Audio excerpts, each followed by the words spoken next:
galera, como é que vocês estão? Eu tô bem, graças a Deus. Eu me chamo Ana Paula Araújo e eu vim falar com vocês hoje sobre Jesus e o caminho, né? Esse caminho que a gente percorre depois que a gente encontra o Senhor, que é um caminho de dificuldades também, é um caminho estreito, mas é um caminho de bastante alegria, bastante satisfação, bastante regozijo interno, principalmente, né? E também das coisas dessa terra que o Senhor nos proporciona esses privilégios. Conforme a gente encontra o Senhor, a gente começa a percorrer esse caminho. E não é fácil, né? A porta é estreita, o caminho é difícil, que conduz à salvação, mas sempre vai valer a pena.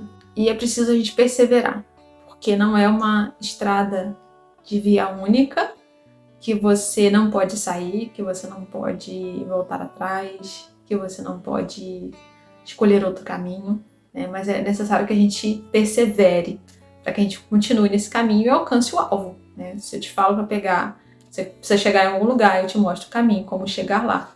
Assim, você pega essa rua, você vai direto, vira à esquerda, depois vira à direita, segue reto, entra no beco, sai do beco, né? Segue 2 metros à frente, você vai achar o seu destino. Se você seguir esse caminho, você vai chegar no seu objetivo. Mas se você pegar outro caminho, dificilmente você vai chegar lá. E o caminho para chegar na vida eterna é um caminho difícil e que não tem outro. Jesus é o único caminho. Não tem outra forma de você encontrar o Senhor. Não tem outra forma de você agradar a Deus. É só através dele.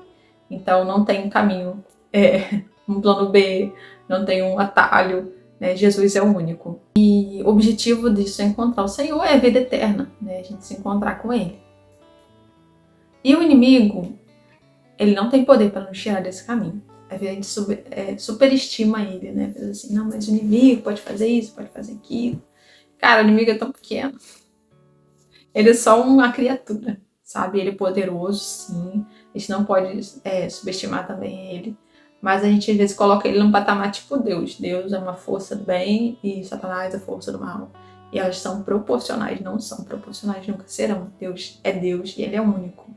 Então ele não pode nos tirar, o inimigo não pode nos tirar do caminho, mas ele pode nos convencer a sair desse caminho, a nos convencer a paralisar, a voltar atrás, né? Isso são possibilidades.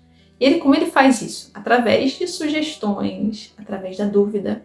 Será que você é salvo mesmo? Será que Deus te ama? Olha quantas coisas você já fez. Será que tem perdão? Olha só, você já pecou demais. Você estourou a cota, entendeu? Então você, já era. Não tem como mais. Sai fora, entendeu? Porque você tá perdendo o seu tempo aí, porque não vai se adiantar nada se tá na igreja. Porque não vai te perdoar, então você não vai pro céu mesmo. Então, já que você vai pro inferno, então vai cair na bagunça, vai se divertir, vai aproveitar, né?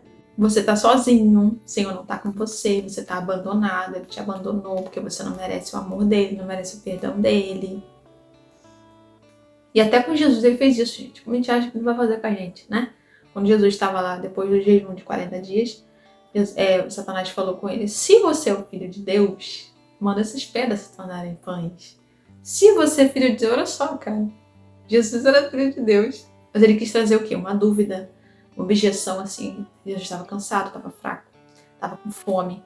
A gente com fome, a gente fica, né, a mente fica meio devagar e tudo mais. Jesus estava num corpo de carne, então ele estava experimentando as limitações de um corpo também carnal. Então, Satanás traz essa isca. Ele fala às vezes conosco assim também. Se você é tão bom, se é tão crente, por que você não consegue vencer esse pecado, essa dificuldade? Se você é tão bom, se você é crente mesmo, por que você está doente? Por que sua família está com esse problema? Por que seus pais separaram? Por que seu casamento não está maravilhoso? Você não é crente? Não adianta nada você ficar aí na igreja servindo, entendeu? Você está perdendo seu tempo. Tá fora, entendeu? Larga isso.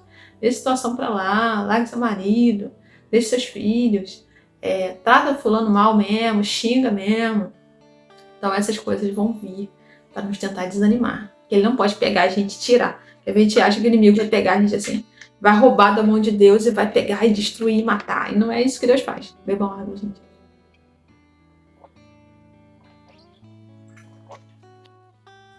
Satanás não tem esse poder, nunca terá. Mas todas essas coisas são mentiras, né? Você não está sozinho. A Bíblia diz que você não está sozinho. A Bíblia diz que Jesus disse que estaria conosco todos os dias até a consumação dos séculos e enviou seu Espírito para estar conosco. Então, através da palavra, você vai entendendo que essas vozes não são Senhor. Essas vozes são a sua mente, ou Satanás, ou a sua infância, seus traumas falando, vozes familiares, né, da sua família, coisas que você ouviu na sua infância que estão reverberando ainda na sua mente. Então você, conforme o tempo vai passando, você vai aprendendo da palavra, você vai sabendo identificar. Essa voz aqui não vem de Deus, que Deus não fala esse tipo de coisa. Deus não fala que você é um idiota, que você nunca vai aprender, que você é burro, que você é incapaz, que você não tem perdão. Ele não vai falar esse tipo de coisa pra você. Porque ele te ama. Não, essa voz não é dele, vem de outro lugar. E se ela vem de outro lugar que não é dele, ela não importa, mesmo que seja a sua voz interior. Ela não tem valor nenhum, anula ela e joga no lixo. E Satanás quer nos desanimar porque a gente não quer. Ele não quer que a gente viva os planos de Deus. Ele não quer que a gente viva em plenitude do que Deus tem pra nós.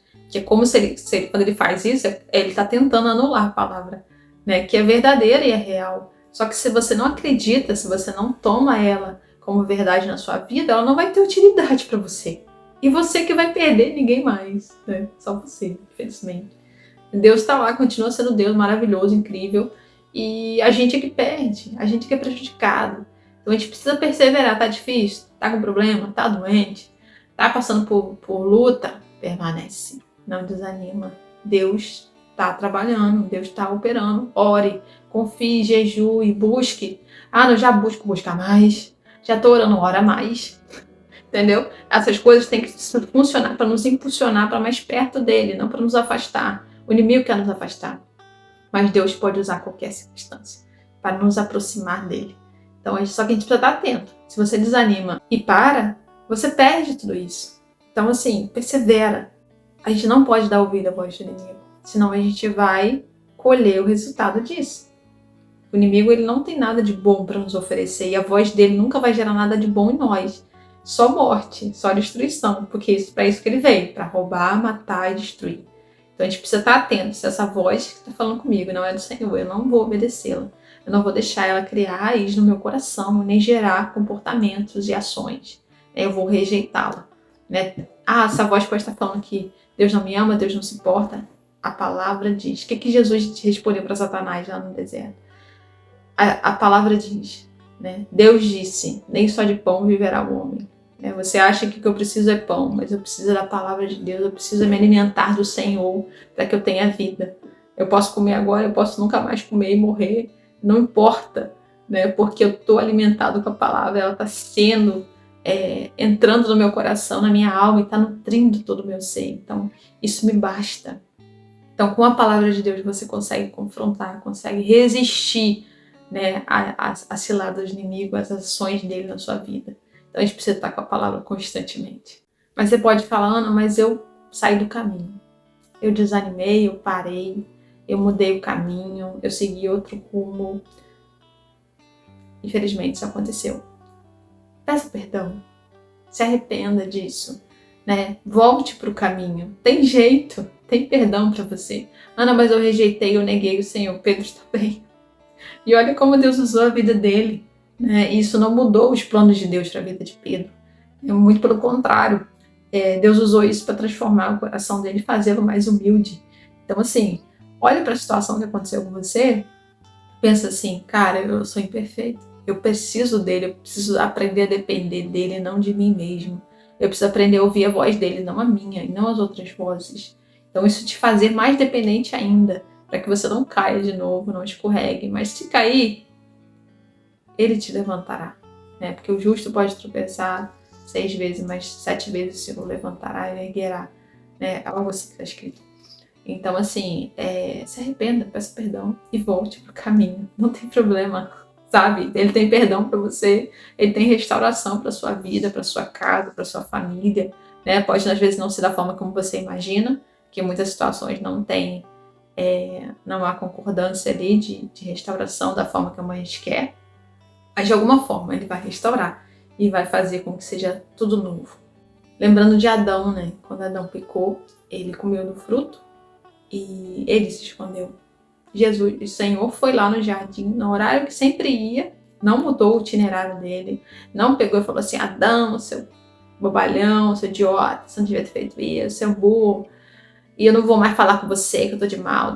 Deus não fez isso. Deus voltou lá, procurou Adão, falou, Adão, onde você está? E Adão respondeu: Senhor, eu me escondi porque eu ouvi seus passos no jardim.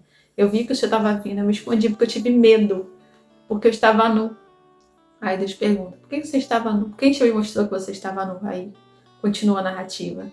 Mas o Senhor nos chama, a gente peca e ele tá ali. Tipo, filho, se arrependa. Eu tô aqui, eu te amo ainda. Não é porque você errou, porque eu não te amo, que eu não me importe com você. Eu tô aqui, né? Tipo, esteja atento à minha voz. Então isso é tão lindo, tão lindo. E nos leva ao arrependimento também, porque a gente vê que ele nos ama independente da circunstância. Se a gente tem pecado ou não, se a gente é bom ou mal, se a gente erra ou acerta, não importa. O amor dele transcende tudo isso. A gente precisa entender que ele é tudo que a gente precisa, né? A gente precisa se alimentar, viver, nos relacionar com as pessoas, ter uma vida de comunhão, ser obediente. Mas se tudo isso faltar, se faltar família, se faltar amigos, se faltar saúde, se faltar recursos, se faltar tudo, né? Ele basta. Ele é a resposta, a única resposta que a gente precisa. Então a gente precisa entender e viver essa verdade, porque isso vai trazer muito mais contentamento. Isso vai trazer real contentamento ao nosso coração, porque a gente vai saber que ele nunca vai faltar. A gente pode faltar, as pessoas podem faltar, nos trair, nos prejudicar, mas ele nunca vai fazer isso. E a única pessoa que a gente precisa é o Senhor. Né? Não que você tem que esperar o pior de todo mundo, não é isso. É mudar o seu foco, sabe?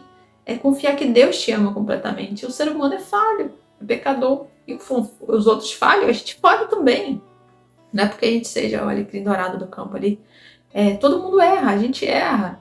E a gente está sujeito a isso por causa do pecado. Então a gente até olha pro outro de forma mais empática. Tipo assim, poxa, fulano falhou, errou, assim, me machucou, doeu. Mas é um ser humano. Ele tá fadado ao fracasso, ao erro. É da mesma forma que eu estou. Só quem não está é o Senhor. E é nele que eu confio plenamente. É nele que eu entrego a minha vida completamente. E é para ele que eu vivo todos os dias. Então é isso, gente. Que a gente possa seguir esse caminho, perseverar e confiar que ele está conosco, nos guiando, nos mostrando o caminho certo, como a Bíblia diz. Né? Ele é aquela voz que nos mostra, né? Esse é o caminho certo, seguir por ele, né? Continuar e permanecer nele. Então, confie em Deus, descanse nele, que ele tem o melhor para nós. Em nome de Jesus. Deus abençoe e até a próxima, gente.